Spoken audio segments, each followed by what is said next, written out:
অপবিত্ৰ পবিত্ৰ বা সৰ্বস্থান দত্তা আপোনাক এজন অপবিত্ৰ ব্যক্তি এজনক পবিত্ৰ কৰিবৰ কাৰণে সকলো অৱস্থাৰ ব্যৱস্থা আছে।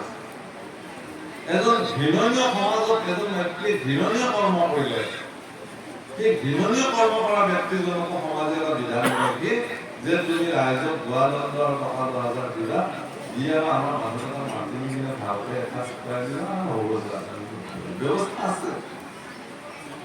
তেওঁলোকে কিন্তু অপকৰ্মৰ ওপৰত ৰাইজে এটা ব্যৱস্থাৰ দৰকাৰ উদ্দীপন কৰিব লাগে।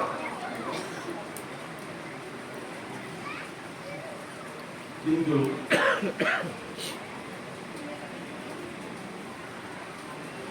যিটো ভিতৰৰ পবিত্ৰতা সেইটো কেনেকৈ কৰিব, ভিতৰৰ পবিত্ৰতাটো কেনেকৈ কৰিব,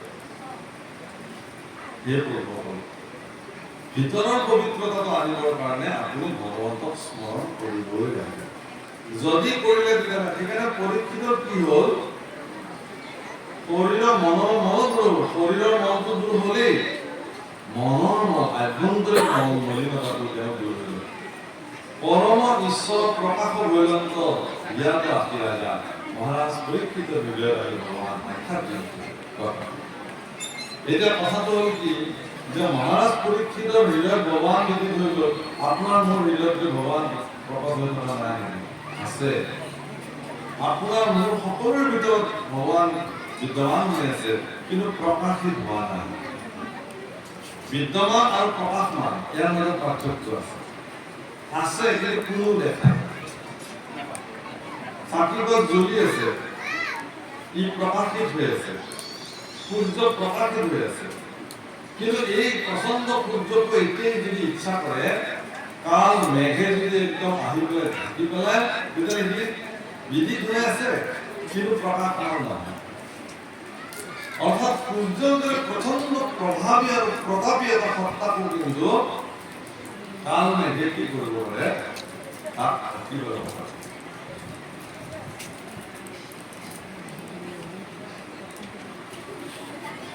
এই যে মেঘে ঢাকি পেলালে সূৰ্য, এইটোৱে হ'ল মায়াৰ প্ৰচণ্ড প্ৰভাৱ। আকৌ সৃষ্টি কোনে কৰিছে? মেঘক মায়াই সূৰ্যই কৰিছে। তেওঁৱে পৃথিৱীৰ পৰা বাস্তুভূত পানীখিনি লৈ গৈ তেওঁৱে মেঘ সৃষ্টি কৰিছে আৰু তাৰ কাৰণে তেওঁৱে এদিন ঢাক খাই গৈছে। মায়া ভগৱানে সৃষ্টি কৰিছে, অথচ সেই মায়াই ভগৱানক এদিন জীৱৰ পৰা ঢাক দি ৰাখিছে, তেতিয়া নেদেখা হৈ যায়। সেইকাৰণে সেই শিৱসকল আপুনি যদি আপোনাৰ ভিতৰত ঈশ্বৰক প্ৰকাশিত কৰিব খোজে, তেতিয়াহ'লে আপোনাৰ ভিতৰত পৰা যিটো চামনি, আভ্যন্তৰীণ যিটো এলান্ধুৰ চামনি, প্ৰচণ্ড চামনিটো আপুনি পবিত্ৰ কৰিব লাগিব। তাৰ কাৰণে এটাই মাত্ৰ ৰাস্তা, সেইটো হ'ল শ্ৰৱণ কীৰ্তন। ভগৱান কৃষ্ণ বুঢ়াকে কৈছে যে ଏହି কাল মৃত্যু তৰিবাক প্ৰতি যাহাৰ আশ্ৰয় মত ঈশ্বৰ কৃষ্ণৰ শ্ৰৱণ কীৰ্তন পৰম আশীৰ্বাদ। কাল মৃত্যুৰ ভয়ৰ পৰা পৰিত্ৰাণ পাবৰ কাৰণে ঈশ্বৰ কৃষ্ণৰ গুণানুকীৰ্তন নিতান্ত শ্ৰৱণ কীৰ্তন আপুনি কৰিবই লাগে। আর বিদুর বদতি শুনিও বান্ধ পিতৃদেব মনুষ্য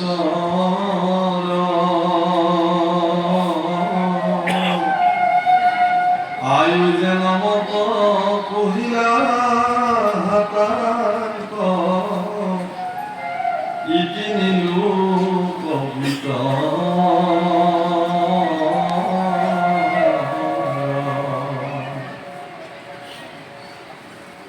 বিদুর পদ্ধতি শুনিও বান্ধব পিতৃদেব মনুষ্য আয়ু যেন মত কহিলা অতি নিলু কবিত আর ইহাত বাহিরে ব্রহ্মায়াদি করি যতে জীবয়াস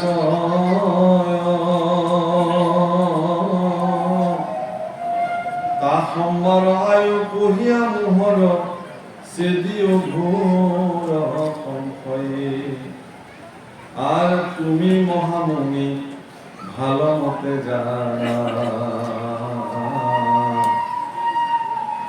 কালর গতি জীবন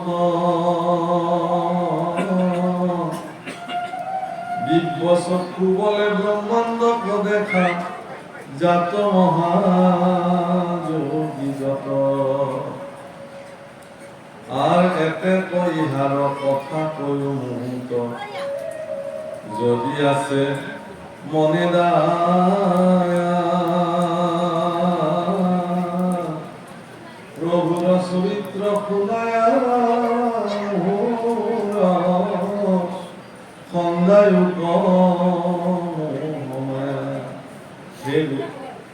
হে মৈত্রীয় মোৰ প্ৰতি যদি তোমাৰ দয়া আছে কৃপা আছে কৰুণা আছে তেতিয়াহ'লে ঈশ্বৰৰ গুণানুকীৰ্তন কৈ মোৰ মায়া আৰু মোহক তুমি সন্ধিত মায়া আৰু মোহৰ পৰা পৰিত্ৰাণ পালে আপুনি আপোনাৰ জীৱন ধন্য কৰিব পাৰিব কাৰণ এই দুটা বস্তুৱে বিশেষভাৱে লোভ মোহ কাম ক্ৰোধ মদ মাৎসৰ্য এই ছয় ৰিপুৱে ৰিপু মানে ইন্দ্ৰিয় হয় ৰিপু মানে শত্ৰু হয় ই আচলতে আপোনাৰ জানি কৰা তাৰ আপোনাৰ জীৱনত সেইকাৰণে লোভ মোহ কাম ক্ৰোধক তলত বহুৱাই লৈ আপুনি তেওঁৰ ওপৰত বহিব লাগে এই লোভ মোহ কাম ক্ৰোধ মনুষ্যসকলৰ জন্ম লগ্নতে নাহে তেওঁ আহে কেনেকে কিছুদিন পিছত আহে লাহে লাহে এদেও বিদেওকে আহে আৰু আহি আপোনাৰ একদম পাৰ্মানেণ্ট হৈ যাব স্থায়ী হৈ এই যে স্থায়ী হৈ যায় কি এটা সময়ত গৈ আপোনাৰ মূৰত বহি লয় আৰু সিদিনাখন মালিক হৈ গ'ল এতিয়া আপুনি কাম কৰিব সেইকাৰণে সজ্জনসকলে সদায় মোহ কৰিব এটা আপোনাৰ চাব দুৰ্জন আৰু সজ্জনসকলৰ মাজত পাৰ্থক্য কি এই সম্পৰ্কে শাস্ত্ৰই বিচাৰ কৰিছে দুৰ্জনৰ মানে পৰিচয় সজ্জনৰ পৰিচয় মানে সন্ত মহন্তসকলৰ আৰু দুৰ্জন দুষ্টজনৰ মাজত কেনেকে এওঁলোকক চিনি পোৱা যায় একো পাৰ্থক্য কি আপুনি চাব মোহ মায়াৰ দ্বাৰা আচ্ছন্ন হৈ যিসকল থাকে সজা মোৰ দুৰ্জন কিন্তু মোহ মায়া আচ্ছন্ন কৰি ৰাখিব নোৱাৰাজন সন্ততি উদাহৰণ দশম স্কন্ধৰ প্ৰাৰম্ভণি নিজৰ ভনীয়েকক দৈৱকীক লগত লৈ বসুদেৱ আৰু দৈৱকীক নিজ হাতে ৰথ চলাই থৈ আহিব শংকৰদেৱে মহাৰাজ কংস আকাশবাণী হ'ল যে তুমি যাক লৈ গৈ আছা সেই কংস তেওঁৰে অষ্টম গৰ্ভত তোমাৰ মৃত্যু নিশ্চিত কংসৰ বুলি কোৱা হয় ডাঙৰ কথা হ'ল সেইকাৰণে তেওঁ ভাবিলে কি যে দৈৱকীক মই মাৰি পেলাম কাৰণ দৈৱকীৰ গৰ্ভত যিহেতু জন্ম সন্তানে মোৰ কাৰণে মৃত্যু তাতকে মই দৈৱকীক মাৰি পেলাম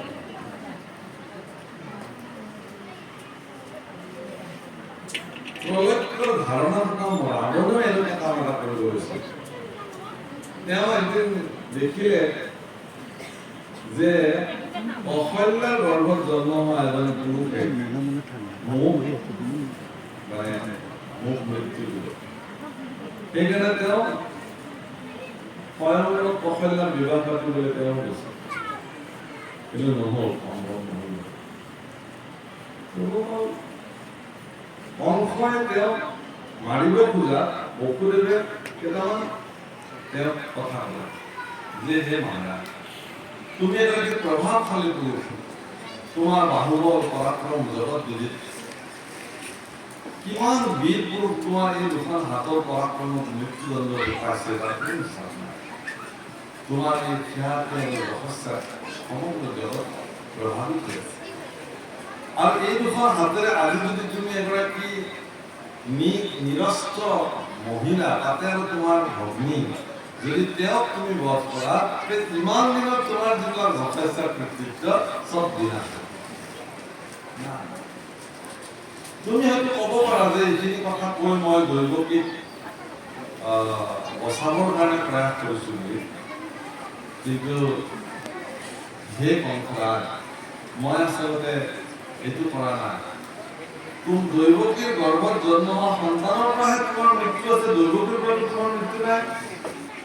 গতিকে মই আজি তোমাক কথা দিলো, এই চন্দ্ৰ সূৰ্য সকলো বিদ্যমান হৈ আছে, সকলোৰে সন্মুখত তোমাক মই কথা দিলো যে দৈৱকীৰ গৰ্ভত জন্ম হোৱা প্ৰতিটো সন্তান মই তোমাৰ হাতত আনি অৰ্পণ কৰিম, তুমি যি কৰা। ঠিক আছে, প্ৰথম সন্তান জন্ম হল কীৰ্তিমন্ত। জন্মৰ তৎমুহূৰ্ততে পুত্ৰ মোহক মোহ বুলি নধৰি দৈৱকীক বুজালে যে তুমিও পুত্ৰ মোহত থাকিব নালাগে, আমি ইয়াতে কোনো মোহত কৰিবলৈ জগতলৈ অহা নাই। গতিকে তেওঁ পুত্ৰ মোহ পৰিত্যাগ কৰি সত্যজাত সুন্দৰ ৰাজকুমাৰটোৰ হক লৈ আহিলে, আনি কংসৰ হাতত তুলিলে। কংসই দেখিলে যে বহুত ধুনীয়া মৰমৰা নিজৰে ভাগিন দৈৱকীৰ প্ৰথম পুত্ৰ, ইমান মৰমৰ হ'লহেঁতেন, ইমান আদৰৰ হ'লহেঁতেন, মুখখনলৈ দেখি মমতাও জন্মিলে চাগে কিছু। সিদ্ধান্ত ল'লে বেলেগ এটা, বোলে হেৰি 8 নম্বৰটোতহে মোৰ মৃত্যু আছে, ইয়াৰ হাততো নাই, ইয়াত 8 নম্বৰটো হ'লে নেকি। এনে সময়তে দেৱৰীখি নাৰদৰ প্ৰৱেশ, বসুদেৱে লৈ আহিলে সন্তান। দেৱৰীখি নাৰদে কংসক সুধিলে, অষ্টদল পদ্ম এখন আনি 8যুক্ত পাতৰ পদুমটো, বোলে ইয়াৰে 1 নম্বৰ পাঠ কোনটো অহা, বোলে যিকোনো এটা ধৰিলে হ'ল, বাপাৰো এইটো ধৰিলো, মই যদি কম এইটো দিম, ধৰিব নাই, সেইটোৱে ধৰিলে হ'ব। তেতিয়াহ'লে দৈৱকীৰ 8টা পুত্ৰ যদি অষ্টদল পদ্ম আমি ধৰো, দেৱতাসকলে বা কোনটো 1 নম্বৰ ধৰিলে, কোনটো 8 নম্বৰ ধৰিলে। যদি দেৱতাসকলে হিচাপটো উল্টাকে কৰিছে, তেতিয়াহ'লে তুমি ইমাত্ৰ ঘূৰাই দিয়াটোৱে তুমি 8 নম্বৰ কৰিলে। যদি দেৱলোকে পিছৰ পৰা হিচাপটো কৰে, কথাটো হয়, এই বসুদেৱক লৈ আহিলে, আনি প্ৰথম সন্তান কীৰ্তিমন্তক প্ৰকাণ্ড শিলত আচাৰি মাৰি পেলালে। প্ৰভুসকল, সন্ত আৰু অসন্ত পাৰ্থক্য ইমান যে সন্ত এজনে যেতিয়া বাক্য দিয়ে, সেই বাক্য শিলৰ দেখা। মই মোৰ ঔৰসজাত সন্তান, দৈৱকীৰ গৰ্ভজাত সন্তান জন্ম হলেই মই তোমাৰ হাতত দিম বুলি কৈছিলো, আৰু মোৰ এই কথা ৰক্ষা কৰি মই মিলাই দিছো। আৰু তুমি এইটো সন্তানে মোক কি কৰিব, ইয়াৰ পৰা মোৰ একো মৃত্যু নাই, ইয়াক মই অভয় বুলি তুমি ঘূৰাই দিয়াৰ পিছতো কিন্তু নাই নাই নাই, মই দিছিলো যিটো আকৌ লৈ আহা। এক মুহূৰ্তত তেওঁলোকৰ সিদ্ধান্ত সলনি হয়। কিন্তু এজন সজ্জন পুৰুষ, সেইকাৰণে বিশ্ববিদ্যালয় তুলসীদাস লিখিছে, ৰঘুকুল ৰীতি সদা চলি আই প্ৰাণ যায় পৰ। প্ৰভু ৰামচন্দ্ৰৰ আদৰ্শ, এটা বংশৰ আদৰ্শ, মৰ্যাদা পুৰুষোত্তম ৰাম যিটো বংশত জন্ম হৈছে, সেই বংশৰ মানে এটা পৰম্পৰা, আৰু যাক আমি উপাস্য ভগৱান বুলি মানো। আমি মনুষ্যসকল সজ্জনসকলৰ এইটো পৃথিৱীত আটাইতকৈ, সেইকাৰণে আমাৰ মহাপুৰুষে সৰল ব্যৱস্থা, ভগৱানৰ ওচৰত আমি 3টা বস্তু প্ৰদান কৰিব লাগে। এটা হ'ল কায়, এটা হ'ল মন, দ্বিতীয়টো হ'ল বাক্য, কথা। মই বাক্য দিলো, যি দিলো দিলোৱে প্ৰভু, তাৰপিছত যি হয় তাকে। সেইকাৰণে দক্ষৰ যজ্ঞত কৈলাশপতি ভগৱান শিৱই দক্ষৰ প্ৰতি প্ৰণাম নিবেদন নকৰিলে। অৰ্থ এইটোৱেই যে মোৰ এই শিৰটো মই ইতিমধ্যে কাৰোবাক অৰ্পণ কৰি থৈ দিছোঁ, গতিকে আৰু কাৰো ওচৰত ইয়াত লম নেপালে, গমেই নাপালে। নাম জপ কৰি থাকিলে, কেতিয়া আহি ৰজা বহিলে, তেওঁ বাকীবিলাকে চবে উঠি প্ৰণাম জনালে, তেওঁ গমেই নাপালে। তেওঁ ৰাম নামৰ নিচাত মগ্ন হৈ থাকিলে। বদনামটো বাৰু আমি মানুহে দিছোঁ শিৱক ভাল পাওঁ বুলি, কোন শাস্ত্ৰত বা লিখা আছে মহলে আজিলৈ পোৱা নাই। শিৱই ভাল খাইছে, শিৱই ভাল নাখায়।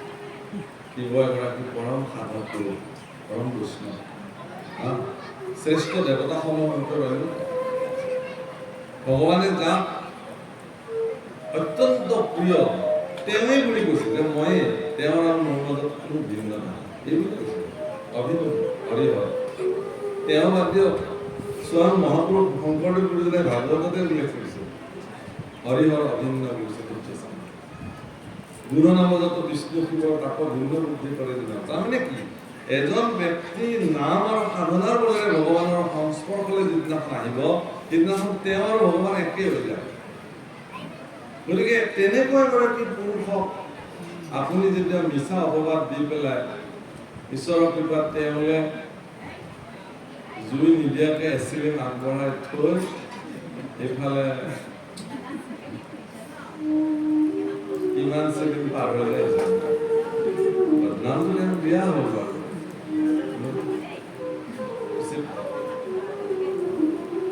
তেওঁ ভগৱান কৈছে যে ৰকাৰ আদিনি নাম শৃণ্যতু মম পাৰ্বতী মন প্ৰচন্নতাং জাতি ৰাম নাম। কোনোবাই ৰাম বুলি উচ্চাৰণ কৰিলে তেওঁ একদম হেৰি হৈ যায়, মজি যায়, ৰাম বুলি ৰামেই কয় ইমান ৰাম নামৰ প্ৰতি মজি যায়।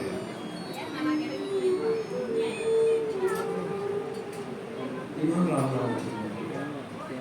সেইকাৰণে সেই প্ৰভুসকল আপুনি যিদিনাখন সমৰ্পিত ধৰি ভগৱানৰ ওচৰত নিজকে সমৰ্পণ কৰিবলৈ যাব বা যাব সিদিনাখন আপুনি সন্ততা যিটো সন্তসকলৰ যিটো চৰিত্ৰ সেইটো হ'ল বাক্য। মই কথা দিলো ভগৱান তুমি বেটিৰেকে নাহি বন্ধুৱান যি মোৰ চিন্তা কৰ তুমি হেন যদি নাথপাও প্ৰভু কহিতো নাহি কে ভয়। ইন্দ্ৰতুল্যে স্তুতি কৰিছে প্ৰভু তোমাৰ নিচিনা নাথ স্বামী মোৰ জীৱনত প্ৰাপ্তি হৈছে, মোৰ আৰু ভয় কৰিবলৈ কি আছে? তুমি ব্যতিৰেকে মোৰ কোনো বন্ধু নাই, তুমি মোৰ কাৰণে পিতৃ, তুমি মোৰ কাৰণে মাতৃ, তুমি মোৰ বিদ্যা বুদ্ধি ধন সম্পত্তি ঐশ্বৰ্য লাভ। শেষত কি বুলি কৈছে? ত্বমেব সৰ্বম মম দেৱ, তুমি মোৰ সমস্ত। ত্বমেব মাতা চ পিতা ত্বমেব, ত্বমেব বিদ্যা দেৱিনম ত্বমেব, ত্বমেব বন্ধু চ সখা ত্বমেব, ত্বমেব সৰ্বম মম দেৱ, তুমি মোৰ। এই গতিকে মোহ মায়া মোক খণ্ডন কৰা হে মানৱ প্ৰিয়, তুমি মোক কৃষ্ণ কথা কৈ। অৰ্থাৎ পিতৃপুৰুষৰ আয়ু সম্পৰ্কে গম পালো, কাল সম্পৰ্কে গম পালো, দেৱতাসকলৰ কাল গণনা জানিলো, মনুষ্যসকলৰ কাল গণনা জানিলো, অন্যান্য দেৱতাসকল যিসকল আছে তেওঁলোকৰ আকৌ কাল গণনা কিবা আছে নেকি এই সম্পৰ্কে তুমি মোক জ্ঞাত কৰা।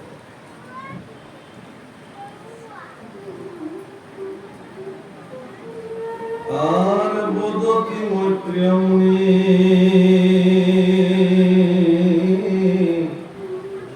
থাকিও বিদুর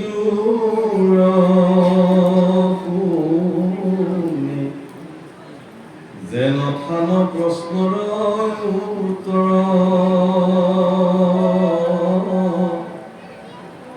ব্রহ্মাদি দেবযত ও আশয় তাহার কহু আয়ুর প্রমাণয়াত কর। রাম সত্য যুগে দিব্যচারী হাজার বৎসর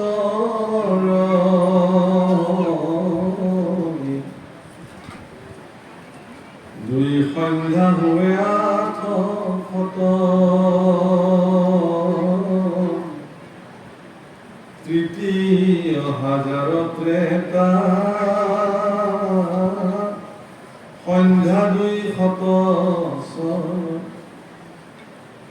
আৰ হাজাৰ দুতয় দাপৰ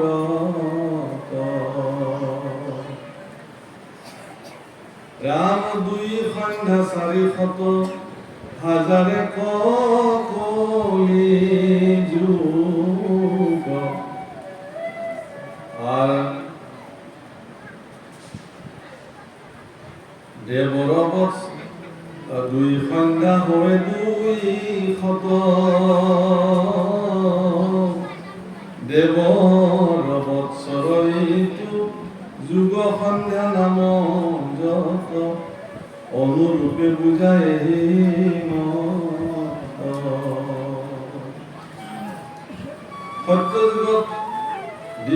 4000 বছৰ অৰ্থাৎ ব্ৰহ্ম হিচাপে আকৌ তেনেকুৱা 8,000 ত্ৰেতাৰ যুগ তেনেকুৱা আকৌ দাপৰত 200,000 ঠিক 400,000 কলিৰ যুগৰ হিচাপ আৰু আমাৰ বাস্তৱিক হিচাপত উলিয়াইছে এনেধৰণে কলি যুগৰ বয়স 4,32,000 তাৰ দুগুণ হ'লে দাপৰৰ হয় তাৰ দুগুণ হ'লে ত্ৰেতাৰ হয় তাৰ হীৰা সমুদায় হয় দিব্য দ্বাদশ হাজাৰ আর সংক্ষেপিয়া কহিল বুঝাই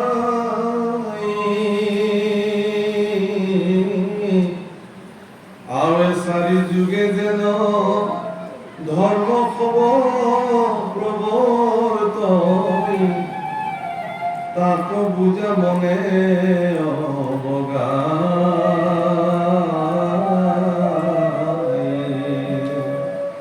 সর্বমুঠ 12,000 দিব্য বর্ষ হয় 4টা যুগত আৰু এই প্ৰত্যেকটা যুগৰ ধৰ্ম যুগ অনুযায়ী ইয়াৰ ব্যৱস্থা প্ৰদান কৰিছে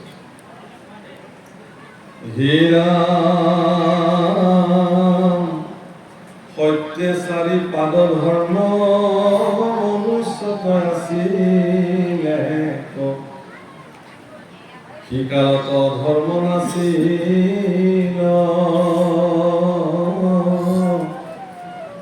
ত্রেতা যুগ ভইলে যাবে অধর্ম বাড়িয়াতে ধর্ম এক পাদ বিনাখিল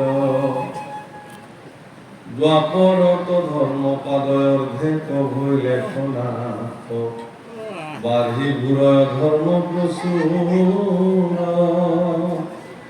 কলি যুগে সত্য নাম এক পদ ৰহিলে এক অন্তে পাছে কিয় সত্য যুগত ধৰ্মৰ 4খন চৰণেই বিদ্যমান হৈ আছিল সেইকাৰণে অধৰ্ম বুলিবলৈ সত্য যুগত নাছিল সেইকাৰণে সত্য যুগক কৃতকৃত্য যুগ বোলে হাজাৰ হাজাৰ বছৰ মানুহে বহি তপস্যা সাধন কৰি সাৰ্থক জীৱন লাভ কৰিব পাৰিছে যিহেতু অধৰ্ম নাছিল ধৰ্ম 4খন হৰি সম্পূৰ্ণ সুদৃঢ় ব্যৱস্থাৰে থিয় হৈ আছিল ত্ৰেতাৰ যুগত এখন পদ ধৰ্মৰ বিনাশ হ'ল দাপৰ যুগত 2খন পদ বিনাশ হ'ল আৰু সত্য যুগত মাত্ৰ কলি যুগত মাত্ৰ সত্য নামেৰে এখন পদ মাত্ৰ প্ৰৱৰ্তি থাকিল শেষলৈকে সিও বিনাশ হ'ল কলিৰ গতিকে যিমানে যুগসমূহ আহিছে ইমানে ধৰ্মৰ দুৰ্বলতাটো বাঢ়ি বাঢ়ি আহিছে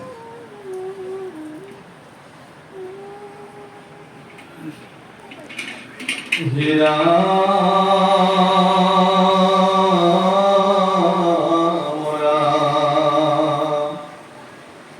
এক হৰি নাম মাত্ৰ কেন বিপৰ্যয় কাল ঈশ্বৰৰ মহাব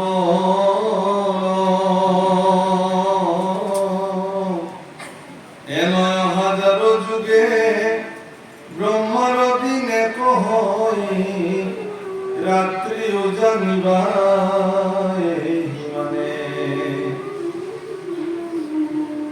ৰাম নিশা ভাগে প্ৰজাপতি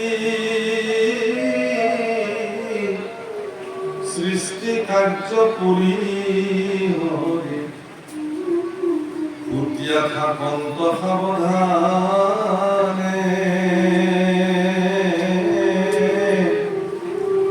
নিশায় অৱসানে কোনো 3 লোক প্ৰৱৰ্তই চতুৰ্দশ মনো জাত এক হরিনাম মাত্র কলিত থাকিবে ধর্ম আন ধর্ম হবে যাইবে তল কলির যুগত মাত্র হরিনামে থাকিব প্রবৃত্তি বাকি সকলো তল যাবে